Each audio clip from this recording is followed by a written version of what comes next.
Good evening, welcome back to my channel law with Kavita. जैसा कि दोस्तों हमने कल स्टार्ट किया है कि हमें जुडिशरी की प्रिपरेशन कैसे स्टार्ट करनी चाहिए, तो उसी को आगे बढ़ाते हुए आज मैं एक टॉपिक लेके आई हूँ कि बैरक को पढ़ना कैसे चाहिए।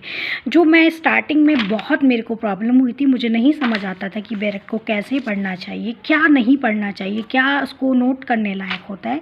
तो सबसे पहले जब हम बैरक को पढ़ते हैं, देखिए बैरक होता क्या है, जो हमारे पार्लियामेंट से जो कानून बन के आता है एजिटिस बिना कमेंट्री के हमारे पास आता है, वो बैरक होता है। ठीक है, अब बैरक को पढ़ना कैसे। जब हम बैरक को पढ़ना स्टार्ट करें, हमारे पास बैरक है, हम उसको सिंपल रीडिंग लगाएं। हम उसमें अपना कोई समझने की कोशिश ना करें, सिर्फ रीडिंग लगाएं अच्छे से। उसके बाद हम जब दूसरी बार रीडिंग लगाएं, तब हम स्टिकी नोट और हाइलाइटर लेके बैठें, जिससे हमको कोई पॉइंट्स लगते हैं महत्वपूर्ण है तो उसको हाईलाइट कर सकें, स्टिकी नोट लगा सकें। ठीक है, दूसरा इसमें जो पॉइंट आता है उसमें क्या है कि जब हम सेक्शंस को देखते हैं तो उसमें को कीवर्ड्स होते हैं, जैसे शैल और मे। अगर शैल लगा है तो वो आपको करना ही करना है, वो नियम आपको फॉलो करना ही करना है। मे में थोड़ी सी आपको छूट मिल जाती है। ठीक है, इसको मैं बाद में अच्छे से समझाऊंगी जब भी मैं कोई सेक्शन लेके आऊँगी, और ये शैल और मे एविडेंस में हमारे लिए बहुत ज़रूरी होते हैं। ठीक है, और थर्ड इसमें जो पॉइंट आता है वो ये है कि जब भी हम सेक्शन को पढ़ें तो एक साथ ना पढ़ें, उसको तोड़ तोड़ के पढ़ें। जैसे डेफिनेशन क्या है, उसके एसेंशियल्स क्या हैं, उसमें कीवर्ड्स क्या क्या दिए गए हैं, एंड उसमें पनिशमेंट क्या है।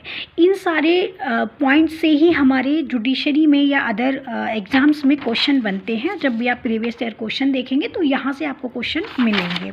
ठीक है, फिर आता है कि जो बहुत ही महत्वपूर्ण मुझे लगता है कि अगर आपको सेक्शन को समझना है तो आपको उसके एसेंशियल पता होने चाहिए। एसेंशियल पता होने के एक हमारे लिए 50% हमारा कवर हो जाता है। अगर हमें कोई सेक्शन अच्छे से पता है तो हम उसको भूलते नहीं हैं। जैसे मैं फॉर एग्ज़ाम्पल मैं सेक्शन ले लेती हूँ थेफ्ट का।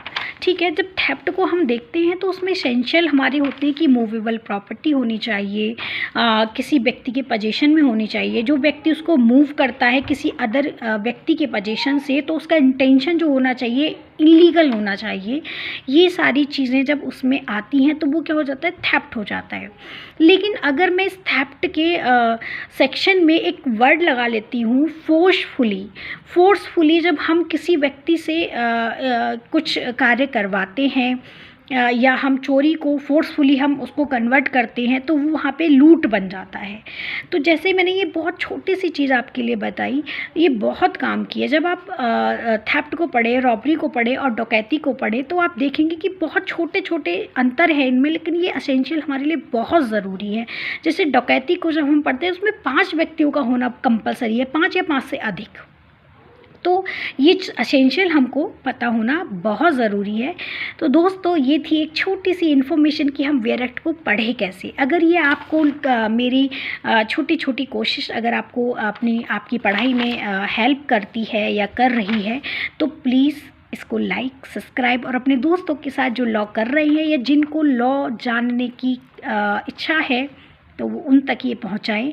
और अगर आपके माइंड में कोई भी क्वेश्चन आता है किसी भी टॉपिक को लेके, किसी भी सेक्शन को लेके, तो प्लीज़ मुझे कमेंट में बताएं। मैं नेक्स्ट वीडियो आपके लिए लेके आऊँगी।